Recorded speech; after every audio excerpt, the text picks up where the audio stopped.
Demi nama Bapa dan Putra dan Roh Kudus. Amin. Maria diberi kabar oleh malaikat Tuhan bahwa ia akan mengandung dari Roh Kudus. Salam Maria, penuh rahmat, Tuhan sertamu. Terpujilah engkau di antara wanita, dan terpujilah buah tubuhmu Yesus. Santa Maria Bunda Allah, doakanlah kami yang berdosa ini, sekarang dan waktu kami mati. Amin. Aku ini hamba Tuhan, terjadilah padaku menurut perkataanmu. Salam Maria, penuh rahmat, Tuhan sertamu.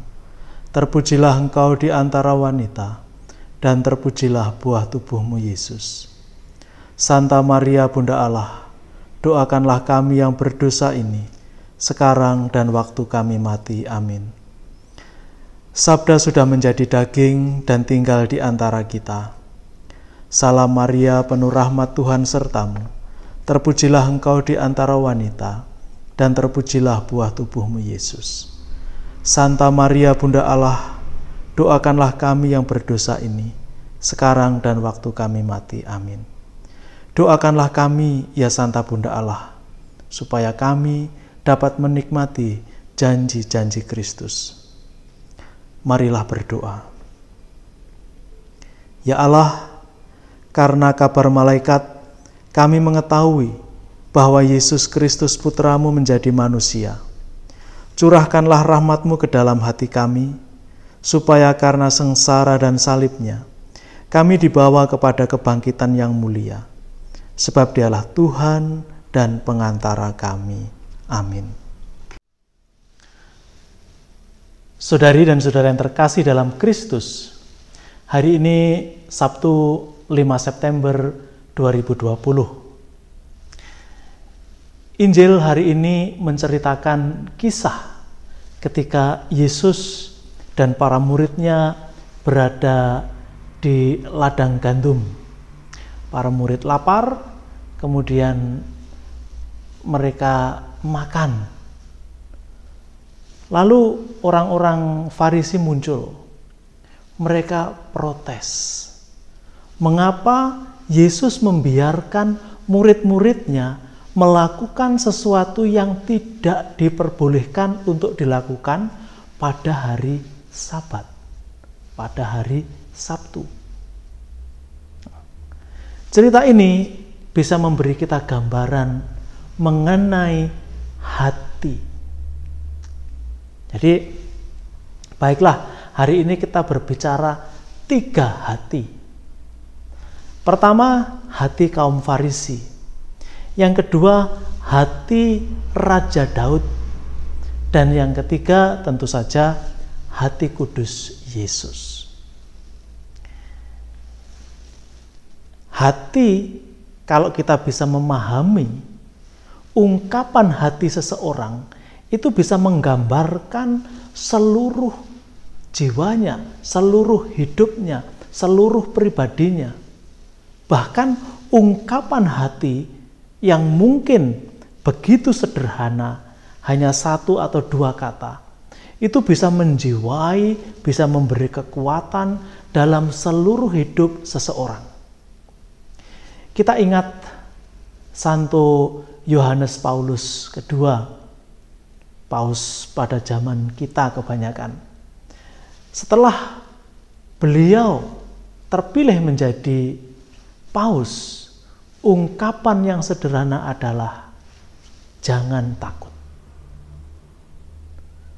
Dan ungkapan itu kemudian menjiwai selama kurang lebih 26 tahun masa kepausan beliau. Dan masih banyak contoh yang lain. Nah, sekarang kita lihat hati orang Farisi. Hatinya tertutup oleh pikirannya, kecenderungannya akan hal-hal yang sifatnya formalitas belaka. Hukum, tradisi, tata aturan, mereka pegang erat-erat. Tapi mereka melalaikan sesuatu yang utama. Mereka begitu rinci, detail akan hal-hal kecil. Mengapa melakukan ini, mengapa harus begitu, tidak boleh begini, tidak boleh begitu. detail sekali. Tapi mereka lupa hal mendasar. Kemudian Yesus menerangkan bahwa ada 2 hukum yang mesti dilakukan. Mencintai Allah dengan seluruh daya kita, kemampuan kita, kekuatan kita, dan mencintai sesama. Kita bisa melihat sekarang, masing-masing dari kita, hati kita seperti apa. Yang kedua, ketika orang Farisi itu komplain begitu, Yesus bercerita mengenai Raja Daud. Bagaimana dulu ketika Daud muda dengan tentaranya, mereka kelaparan, lalu masuk ke bait Allah makan roti sajian. Hati Raja Daud ketika masih muda begitu tulus. Dia tahu dia dibenci oleh Saul. Bahkan Saul merencanakan pembunuhan. Tetapi ketika Daud memiliki kesempatan untuk membunuh, ketika Daud masuk ke gua, Saul tertidur di sana. Daud hanya memotong bagian dari pakaian Saul. Hatinya polos. Dia tidak tega membunuh. Kemudian kita juga pernah tahu cerita ketika Daud begitu tega merencanakan pembunuhan atas Uria agar perbuatannya tidak terbongkar. Ini dosa. Tapi juga hati Daud tidak membeku, tidak terbungkus rapat.